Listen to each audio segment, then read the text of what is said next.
कभी कभी यूं लगता है ना कि जिंदगी की दौड़ और अपनी ही जात से जो तवक्कुआत हैं उनका बोझ बहुत ज्यादा हो जाता है। दिल भारी सा लगता है, रूह थकी थकी सी। जी बिल्कुल।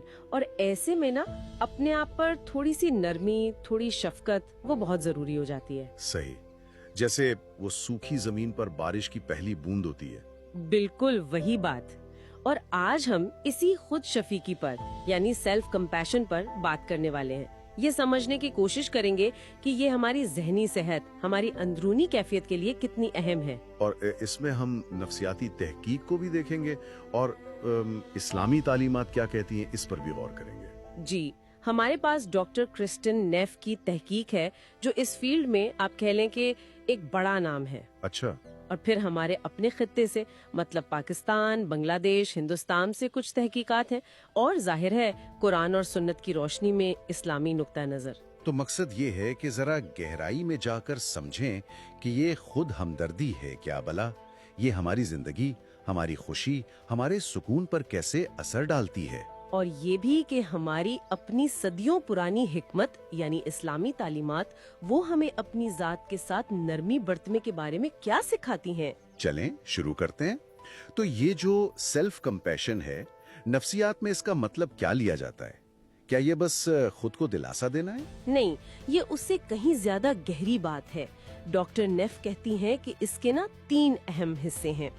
पहला है सेल्फ काइंडनेस यानी खुद पर मेहरबानी। खुद पर मेहरबानी? जी, मतलब ये कि जब कोई गलती हो जाए, कोई नाकामी मिले तो खुद को बुरा भला कहने के बजाय अपने आप से नरमी से पेश आना, वैसे ही जैसे किसी प्यारे दोस्त से पेश आते हैं मुश्किल में।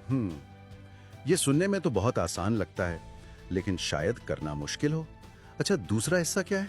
दूसरा है कॉमन ह्यूमैनिटी यानी ये समझना कि दुख, तकलीफ, गलतियाँ, नाकामियाँ ये सब इंसानी जिंदगी का हिस्सा हैं। अच्छा, कि हम अकेले नहीं हैं इसमें। ये बोझ से आजाद करता है, ये समझना कि भाई ये सिर्फ मेरे साथ नहीं हो रहा। सही। और तीसरा है माइंडफुलनेस यानी जहन साजी या लम्हा मौजूद में रहना। इसका मतलब ये नहीं कि अपनी तकलीफ को नजरअंदाज कर दें या उसमें बिल्कुल डूब जाएं। तो फिर क्या? बल्कि ये कि अपने मुश्किल एहसासात को, ख्यालात को खुले दिल से बगैर जजमेंट के बस महसूस करना, ये तस्लीम करना कि हाँ इस वक्त मुझे तकलीफ हो रही है। अच्छा। तहकीक कहती है कि ये तीनों चीजें मिलकर हमारी जो नफ्सियाती मजबूती है उसे बढ़ाती हैं। और ये नफ्सियाती मजबूती अमली तौर पर कैसे नजर आती है? क्या कहती है तहकीक, खास तौर पर हमारे खित्ते के हवाले से? देखिए, तहकीक का जो खुलासा है वो ये है कि जो लोग खुद पर ज्यादा रहमदिल होते हैं वो जिंदगी से ज्यादा मुतमईन होते हैं, उनमें डिप्रेशन कम पाया जाता है।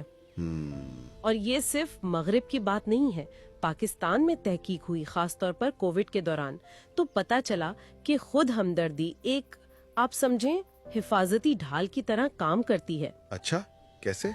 जिन लोगों ने अपनी परेशानियों पर खुद को ज्यादा नहीं कोसा वो जहनी दबाव का बेहतर मुकाबला कर पाए। ये तो बहुत अहम बात है। और बांग्लादेश और हिंदुस्तान की तहकीक? बांग्लादेश में तहकीक ने इसे बेहतर जज्बाती तवाज़ुन और मजमूई खुशी से जोड़ा है। हिंदुस्तान में डिप्रेशन के मरीजों पर तहकीक हुई तो पता चला कि खुद हमदर्दी की मश्क से उनमें मुश्किलात झेलने की हिम्मत यानी रेजिलियंस बढ़ी और डिप्रेशन की अलामत कम हुई। तो मतलब ये कोई बाहर का तस्वुर नहीं, इसकी अफादियत हमारे यहाँ भी नजर आ रही है। ये बिल्कुल, मकामी सतह पर भी इसके फायदे साबित हो रहे हैं। ये तो हुआ नफ्सियाती पहलू। अब जरा इस्लामी तालीमात की तरफ आते हैं। क्या इस्लाम में भी खुद पर रहम करने का, अपनी जात पर शफकत का तस्वुर है? अरे बहुत गहराई से मौजूद है। उसकी बुनियाद तो इस बात पर है कि अल्लाह ने इंसान को एहसन तक़वीम यानी बेहतरीन साख्त पर पैदा किया है। जी, सूरत 3 में है। बिल्कुल। तो अपनी इस तख्लीक की कदर करना, उस पर शफकत करना, ये तो खुद अल्लाह की नेमत का एहतराफ है। ये खुद पसंदी नहीं बल्कि अल्लाह की कारीगरी का एहतराम है। और अल्लाह की जो सिफात हैं, रहमान, रहीम, उनका इससे क्या ताल्लुक बनता है? देखिए, अल्लाह की रहमत तो हर चीज पर छाई हुई है ना? सूरतुल अराफ 7.156। तो जब हमारा रब हम पर इतना मेहरबान है तो क्या हमें खुद अपनी जात पर मेहरबान नहीं होना चाहिए? सही नुक्ता है। ये तो अल्लाह की रहमत का अक्स अपनी जिंदगी में लाने जैसा है। वो हदीस है ना, मफहूम है کہ زمین والوں پر رحم کرو، آسمان والا تم پر رحم کرے گا۔ اس میں اپنی ذات بھی تو شامل ہے۔ جی بالکل۔ خود پر مہربانی کرنا گویا اللہ کی رحمت کو دعوت دینا ہے۔ اچھا، ایک سوال ذہن میں آتا ہے، اسلام میں صبر پر بہت زور ہے، تو کہیں یہ خود پر رحم کرنا صبر کے خلاف تو نہیں جاتا؟ یہ بہت اہم سوال ہے اور اکثر لوگ یہ سوچتے ہیں۔ دیکھیں، اسلام صبر کی تلقین کرتا ہے بے شک، اور صبر کرنے والوں کا اجر بھی بے حساب ہے۔ جی۔ سورت الزمر 39:10۔ لیکن صبر کا مطلب خود کو اذیت دینا نہیں ہے، یا اپنی بنیادی ضرورتوں کو نظر انداز کرنا نہیں، بلکہ مشکلات میں ثابت قدم رہتے ہوئے بھی اپنے آپ پر نرمی کرنا، اپنی جسمانی ذہنی صحت کا خیال رکھنا، یہ بھی ضروری ہے۔ یعنی توازن رکھنا ہے۔ بالکل۔ وہ حدیث ہے نا بخاری شریف میں جسم کے حق کے بارے میں، وہ اسی طرف اشارہ ہے کہ صبر کے ساتھ ساتھ خود کی دیکھ بھال بھی لازم ہے۔ ایک اور تصور ہے امانت کا۔ ہمارا جسم، ہماری روح اللہ کی امانت ہے۔ کیا اس کا تعلق بھی خود پر شفقت سے بنتا ہے؟ یقیناً بنتا ہے۔ یہ جسم، یہ روح، یہ صلاحیتیں سب اللہ کی امانت ہیں، اور قرآن ہمیں کہتا ہے کہ اپنے ہاتھوں خود کو ہلاکت میں نہ ڈالو، سورۃ البقرہ 295۔ صحیح۔ تو خود کو غیر ضروری مشکل میں ڈالنا، اپنی صحت کو نظر انداز کرنا، خود پر ظلم کرنا، یہ تو امانت میں خیانت ہوئی۔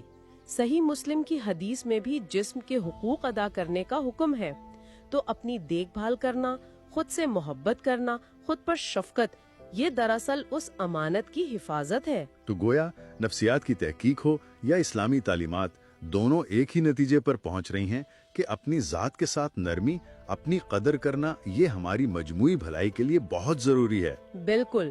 جب ہم خود پر شفقت کرتے ہیں تو ہم نہ صرف اپنی ذہنی صحت بہتر کرتے ہیں، بلکہ اللہ کی رحمت اور اس کی خوشنودی کے بھی قریب ہوتے ہیں۔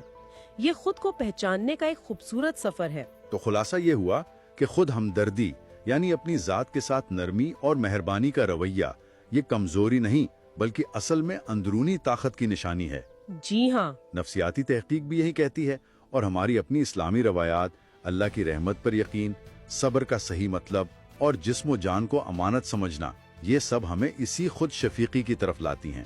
بالکل درست کہا آپ نے۔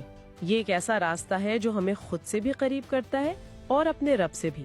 اس ساری گفتگو کی روشنی میں ہم سننے والوں کے لیے ایک نرم سا سوال چھوڑ جاتے ہیں سوچنے کے لیے، جی، کہ ان معلومات کی روشنی میں آج اپنے ساتھ نرمی اور مہربانی برتنے کا وہ پہلا چھوٹا سا قدم کیا ہو سکتا ہے جو اٹھایا جا سکتا ہے؟